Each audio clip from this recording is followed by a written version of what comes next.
Então, cara, admiro bastante o trabalho da Instituição Brasil Paralelo, principalmente pelas suas divulgações em seu canal no YouTube. Particularmente, eu gosto bastante do programa Rasta News, um programa semanal apresentado pelo músico, grande professor de música, pianista, João Nogueira, vulgo Rasta. Né? Programa bem divertido, repleto de sacadas, né, de insights, né, intuições geniais, que ele consegue articular num discurso coerente, de modo assim, vamos dizer, a perfazer uma espécie de diagnóstico breve sobre qualquer situação problemática que se torne o tema do programa, né? Situação cultural, social, enfim. É um programa também repleto de referências musicais, de bom gosto, né? E de referências também bibliográficas. Né? E lá, no final, ele concede o troféu Bigodagem, uma espécie de reconhecimento de algum charlatão, né? Por meio desse troféu. Ok. Em uma entrevista que o Rasta concedeu a, se não me engano, a Leda Nagli, né?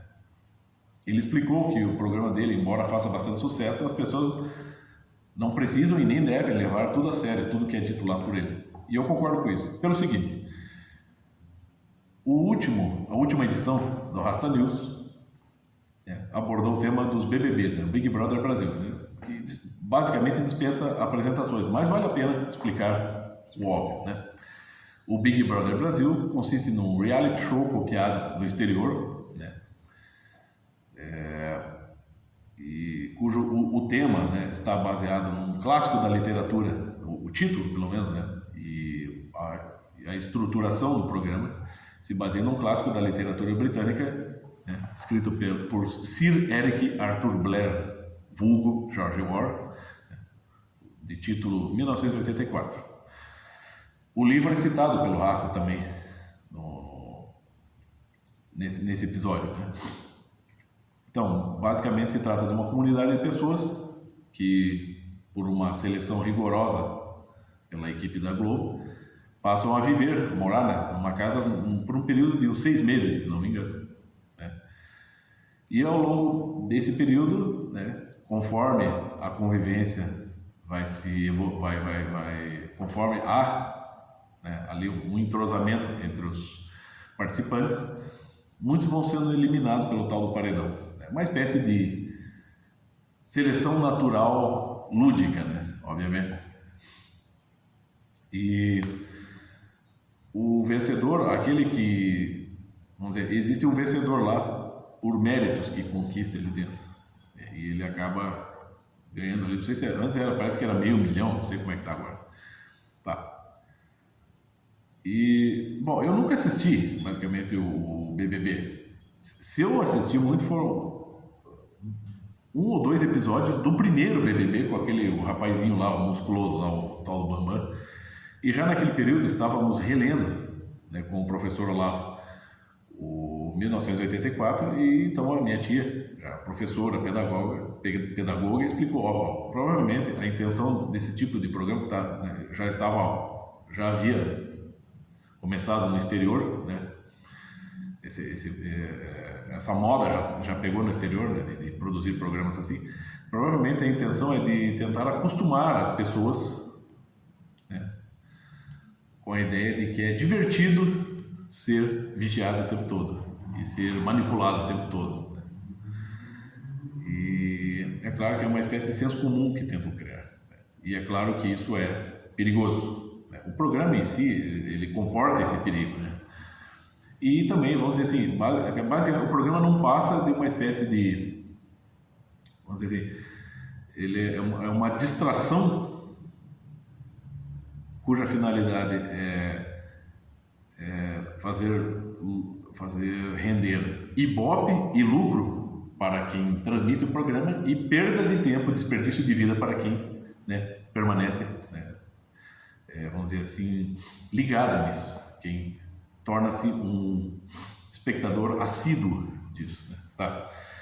E o Rasta, então, faz referências, né, ao explicar isso aí, né, ele faz referências não só a este livro de George Orwell, bem como outro, famoso, também clássico, escrito por ele, que é A Revolução dos Bichos. Na Revolução dos Bichos, por meio de uma fábula genial, o autor explica a formação de um Estado totalitário. E já em 1984, ele coloca em forma literária o drama humano vivido já sob o Estado totalitário consolidado. O drama e a anulação do ser humano por meio disso. E é claro que no Big Brother isso meio que acontece de forma bastante implícita.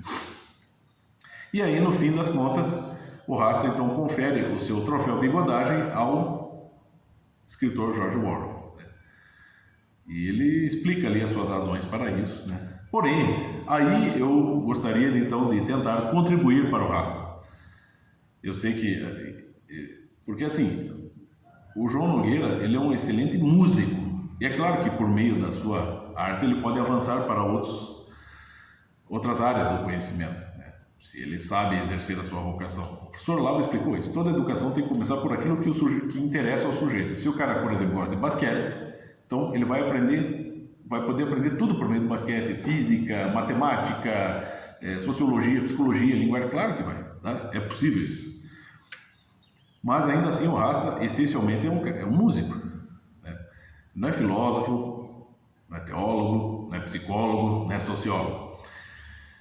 E eu percebi que sempre que ele vai criticar motivações humanas ou o modo como as pessoas reagem às situações, ele tem batido na questão da camada 4 da personalidade. Bom, para quem conhece um pouco da obra do professor Olavo, sabe que em um estudo bastante profundo sobre psicologia, o professor Olavo também é um psicólogo, ele criou um método, um estudo que virou um método de avaliação mesmo, de conhecimento das pessoas e de autoconhecimento, que são as 12 camadas da personalidade.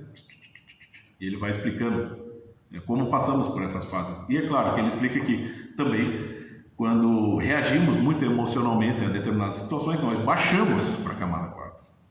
Geralmente estamos aí na camada 7, 8, 9 do desenvolvimento. É comum. Inclusive, isso acontecia com o próprio professor Olavo. Bastava você criticar o cigarro, o vício do cigarro na frente dele para vê-lo descer a camada 4. É o meu querido professor, mas é humano, como todo mundo. E eu vejo que o Rasta, apesar de grande pianista que ele é, grande músico, ele fica batendo só nessa tecla, camada 4. Tudo ele fala, camada 4, camada 4, camada 4. Pô, Rasta, começa a explicar as outras camadas, tem que fazer o diferencial. Para você saber bem o que é camada 4, você precisa explicar quais são as outras camadas.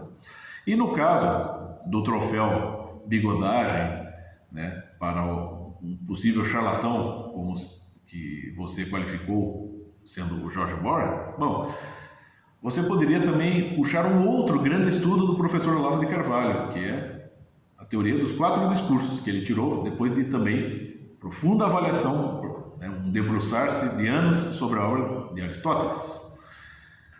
Os 4 discursos são um meio de expressão pelos quais o ser humano vai e vem, na sua busca de conhecimento, na sua expressão, são um instrumento mesmo, basicamente humano. Então você tem a camada poética, o discurso poético, estou falando aqui em camadas, o discurso poético, o discurso retórico, o dialético e o analítico, lógico-analítico, certo? O poético se refere a toda a criação literária. O retórico já passa para o campo da filosofia, engloba também sociologia, o campo assim, falando grosso modo, o discurso dialético é o próprio mito da filosofia e das ciências, nessa passagem,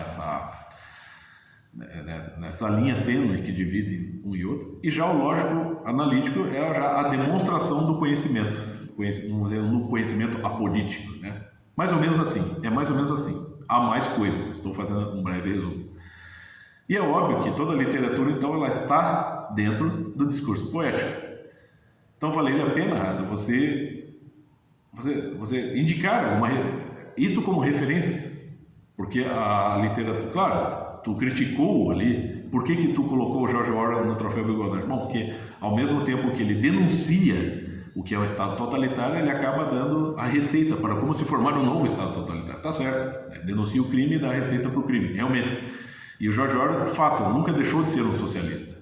Ele acreditava que havia um socialismo, assim como todo mundo acha, interpretaram mal o marxismo, mas tem um marxismo que vai dar certo. Claro, ele realmente caiu nessa ilusão. Mas isso não desqualifica, não invalida a obra dele. Não é? E não são só, essas são as duas obras top dele, mas tem muitas outras, né? Então, valeria a pena também tu indicar a teoria dos 4 discursos do Olavo e fazer a devida, situar as duas obras no seu devido lugar, para explicar que a finalidade delas é desenvolver o quê? Qual que é a finalidade de uma obra literária, de toda a literatura, seja poesia, romance, epopeia, enfim, soneto, o que é? É desenvolver a imaginação, enriquecer a nossa linguagem, abrir a nossa visão para uma série de possibilidades, né, de vida e até de tomadas de decisão, né? Então, nenhuma literatura se propõe a solucionar problemas da vida, mas oferece as ferramentas para isso, né? E claro, tudo pode ser utilizado para uma finalidade ruim, mas eu não creio que a finalidade de George Orwell fosse a de fazer qualquer apologia, né? Ele realmente havia essa ilusão nele, mas eu não acho que isso desqualifica a obra, né? Então vale a pena pensar nisso.